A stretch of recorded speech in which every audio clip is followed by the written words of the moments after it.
To AB tutorial. ఇక మనం ఈరోజు ఆంధ్రప్రదేశ్ రాష్ట్రానికి సంబంధించి ఒక గ్రామ వార్డు సచివాలయ సిబ్బందికి సంబంధించి అప్డేట్స్ కన్నా ఉండే, అదేవిధంగా మనకి తెలంగాణ రాష్ట్రానికి సంబంధించి రీసెంట్గా రిలీజ్ చేసినటువంటి ఈ యొక్క 1366 జాబ్స్కి సంబంధించి ఇంజనీరింగ్ పోస్టులకు సంబంధించి ప్రధానంగా అప్డేట్స్ అయితే ఈ యొక్క వీడియోలో మనం చాలా క్లియర్గా తెలుసుకుందాం అనమాట. సో ప్రతి ఒక్కరు కూడా మన ఈ యొక్క వీడియోని ఎండ్ వరకు చూడండి, ఎవరు స్కిప్ చేయకుండా. అదేవిధంగా మన ఛానల్ని ఇంకా ఎవరైనా సబ్స్క్రైబ్ చేసుకున్నట్లయితే ముందుగా సబ్స్క్రైబ్ చేసుకోండి. సో ఇక్కడ చూసుకున్నట్లయితే మనకి ఆంధ్రప్రదేశ్ రాష్ట్రానికి సంబంధించి గ్రామ వార్డు సచివాలయాలకు సంబంధించి ప్రధానంగా అప్డేట్స్ అయితే రావడం జరిగిందనమాట. వీరికి సంబంధించి సచివాలయాలకు సంబంధించి ఓటీఎస్ టార్గెట్ ఇచ్చారంటూ కూడా ఇక్కడ రావడం జరిగింది. దీనికి సంబంధించి ప్రజెంట్ అయితే ఈ యొక్క ఏపీపీఎస్సీ టెస్ట్ ఫలితాలు ఇవ్వకపోవడంతో అయోమయంలో మరికొంత సిబ్బంది అంటూ కూడా దీనికి సంబంధించి ప్రొవిషన్కి సంబంధించి ప్రధానంగా రావడం జరిగింది. సుమారు 82 కోట్లు ఈ యొక్క ఓటీఎస్కి సంబంధించి మనకి తేలిందంటూ కూడా టార్గెట్కి సంబంధించి ఇక్కడ రావడం జరిగింది.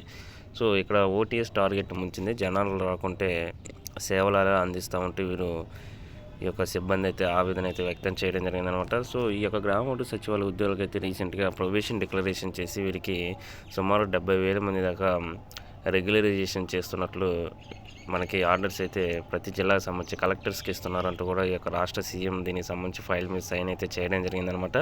మనకి ఈ యొక్క కంప్లీట్ డీటెయిల్స్ వచ్చిన తర్వాత ఎవరైతే అర్హులు జాబితా ఉంటుందో వాళ్ళు కూడా అనౌన్స్మెంట్ అయితే చేశారు ప్రజెంట్.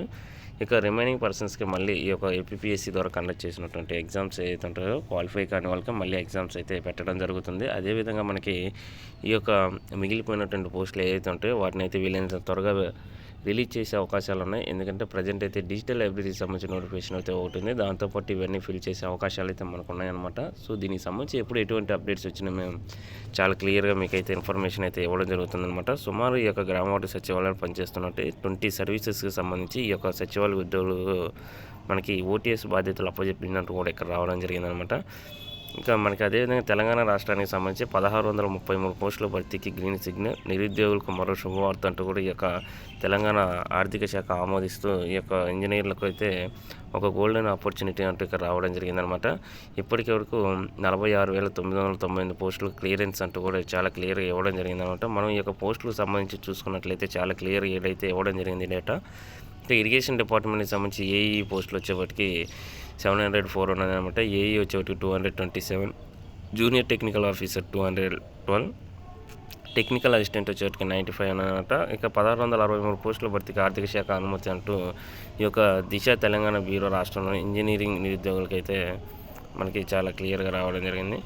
సో ఇక్కడ మనకి భూగర్భ జలశాఖకు సంబంధించి అసిస్టెంట్ కెమిస్ట్రీ కానీ 4, అసిస్టెంట్ డ్రిల్లర్, ఇలా ప్రతి డిపార్ట్మెంట్కి సంబంధించి మనకి ఏదైతే మొత్తం అయితే 1633 పోస్టులు 63 పోస్టులకు సంబంధించి చాలా క్లియర్గా డేటా అయితే రావడం జరిగింది. వీటిలో అసిస్టెంట్ ఎగ్జిక్యూటివ్ ఇంజనీర్లే 704 వరకు ఉన్నాయన్నమాట. తర్వాత అసిస్టెంట్ ఇంజనీర్ వచ్చేటికి 227 వరకు ఉన్నాయన్నమాట.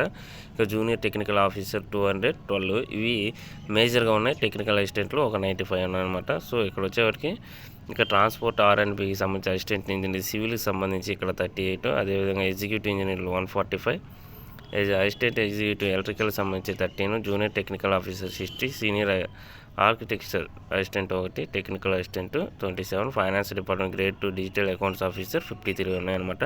సో వీటన్నిటికి సంబంధించి తెలంగాణ రాష్ట్రానికి సంబంధించి 1/1 అయితే నోటిఫికేషన్ అయితే రీసెంట్గా రిలీజ్ అవ్వడం జరిగింది. ఇక అదేవిధంగా కాంట్రాక్ట్ ఉద్యోగులు ఎవరైతే వర్క్ చేస్తున్నారో 11,000 మందిగా ఉన్నవారు వారిని కూడా రెగ్యులేట్ చేయడానికి మనకి ఆర్డర్స్ అయితే రావడం జరిగింది. దానికి సంబంధించి కూడా ప్రీవియస్ వీడియోస్లో చాలా క్లియర్గా చెప్పడం జరిగింది. దానికి సంబంధించి ప్రాసెసింగ్ కూడా మనకి మొదలైందంటూ కూడా. అదేవిధంగా మనకి హెల్త్ డిపార్ట్మెంట్ నుంచి కూడా నోటిఫికేషన్స్ వచ్చాయి, పోలీస్ డిపార్ట్మెంట్కి సంబంధించి రావడం జరిగింది. ఇంకా గ్రూప్ 1కి సంబంధించి ఇట్లా ప్రతి డిపార్ట్మెంట్కి సంబంధించి మనకి ఎప్పుడు ఎటువంటి అప్డేట్స్ వచ్చినా ఇవ్వడం జరిగింది. రీసెంట్గా టెట్కి సంబంధించి కూడా రిజల్ట్ తెలంగాణ రాష్ట్ర ప్రభుత్వం అయితే అనౌన్స్మెంట్ అయితే చేయడం జరిగింది. ఇక మనకి డిఎస్సి మెగా డిఎస్సి అయితే ఛాన్సెస్ ఉన్నాయి. ఎందుకంటే ఈ యొక్క 80,000 జాబ్స్లో భాగంగా యొక్క డిఎస్సి సంబంధించి కూడా చాలా ఉన్నాయన్నమాట. వెల్ఫేర్ డిపార్ట్మెంట్కి సంబంధించి ప్రధానంగా మనకి 9,000 పైగా వేకెన్సీస్ అయితే ఉన్నాయి. వీటికి సంబంధించి త్వరలో నోటిఫికేషన్ అయితే వీలైన త్వరగా రానుంది. దానికి సంబంధించి కూడా ఈ యొక్క ఏం పోస్టులోనే టీచింగ్ నాన్ టీచింగ్ సంబంధించి కూడా మనం చాలా క్లియర్గా చెప్పడం జరిగిందనమాట. సో ఇది ఈరోజు ఉన్నటువంటి అప్డేట్స్. Thank you.